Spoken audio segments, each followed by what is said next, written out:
Well, we've made it, folks. The end times. The apocalypse. An Armageddon. A devastation. What a time to be alive. And you've come to the right place. Hi, I'm Professor Dr. Maia Petruka.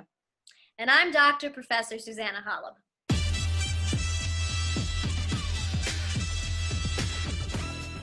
Viewers, do you suddenly find yourself washing your hands constantly? Going ham with the hand sanitizer? Or paying very close attention to what you're touching, where it's been, or where it might go? Welcome to our world.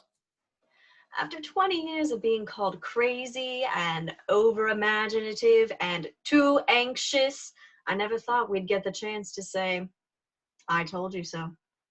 But we're nice, so we won't say that. We actually want to use our expertise as an opportunity to analyze this way of thinking, the whole world is toxic mindset, because it might be new to many of you.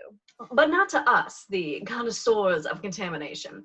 This is how our OCD brains have always worked. And frankly, many of us have trained very hard to try and assuage those fears. But now it's like, oh, everything we were ever afraid of is actually coming to fruition. Last year, my therapist was telling me to stop washing my hands so much. Now hand washing is government mandated. I was told for years to stop obsessing about a disease I probably wouldn't get, and now I could. The OCDiaries are a way to chronicle the reactions of OCD folks during this pandemic and get expert opinions on surviving this grody, germy time. To be clear, we are not actually licensed medical doctors or scientists. We just have copious amounts of expertise in the field of fear. And as professionals, we just want to tell you, don't worry. I'm sure you've all heard the recommended procedures for this time. Wash your hands for 20 seconds, wipe down your groceries, stay 6 feet apart from others, etc. But maybe you aren't aware of these extra safety precautions we recommend you take as well. Don't breathe in the same room as someone else. Make sure those 20 seconds of hand washing are done in scalding hot water. No steam, no clean. Burn your clothes after going outside. If you're talking on the phone with a person who is coughing, hang up immediately. Just don't even leave your bed if you can help it. Wear gloves on your hands and feet. Moisturize with hand sanitizer. Bathe in alcohol. Fish bowls over your head work better than cloth masks. New information about this pandemic is coming out every day, and a lot of it is geared toward making you feel safer. Like, according to this article from NPR, you don't actually have to wash every single grocery you buy. The chances of getting the virus from your box of Cap'n Crunch are fairly low. But low ain't nothing, people. Stay over-vigilant and don't give in to hope-mongering. A chance is a chance.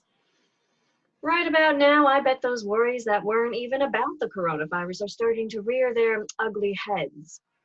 What if nobody likes me? What if I turn into a pig like in Spirited Away? And who knows, it could all be true. If something like this can happen, who's to say your wildest fantasy can't too? All bets are off. And if you're doing what you're supposed to and locking yourself in your nuclear bunker, you've probably had a lot of time to come up with new fears as well. So, we've proposed a counter mechanism that we'd like to share with you all that will kickstart our journey. It's a highly intelligent machine called the Fearinator. It's got many different settings for processing possible outcomes to your worries. Today, we will be testing what's the best that can happen. You input a fear, any old fear, big or small, preferably not about Corona because we're sick of hearing about that. And we process all the good possibilities that can arise from it coming true. For example, what if my hamster dies? Good one. Oh, okay. Well, you get a new one, a cuter one. Yeah, and you don't have to clean up its poop anymore. And it is one less living creature whose happiness depends on you. See? Don't you feel better?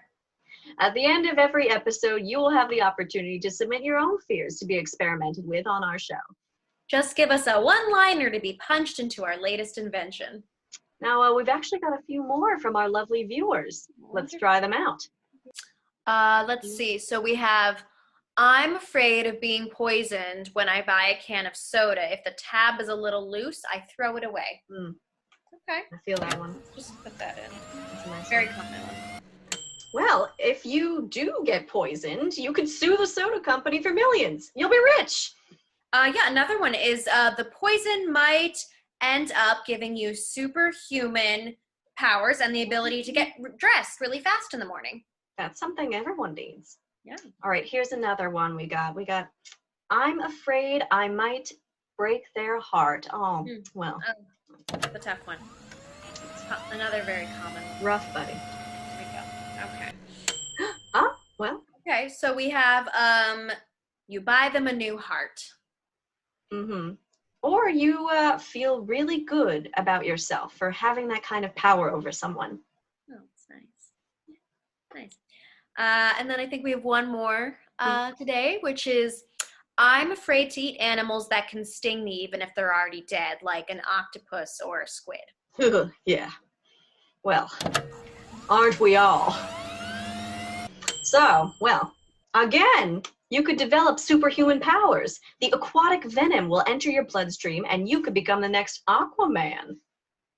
Pretty good. Another outcome is you turn into Davy Jones from Pirates of the Caribbean and you hang out with Captain Jack Sparrow. Oh, what a dream. What could be better? Nothing. Really nothing.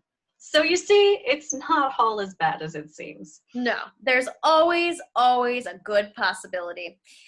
Now, thank you for joining us today. Please remember to like and share this video and reach out with your own fears. Next time, we will have a real treat. We're going to have a surprise guest interview. So stay tuned and stay scared. Are they gone? Have they left? I think they've left. Worry about everything, 'cause every little thing sucks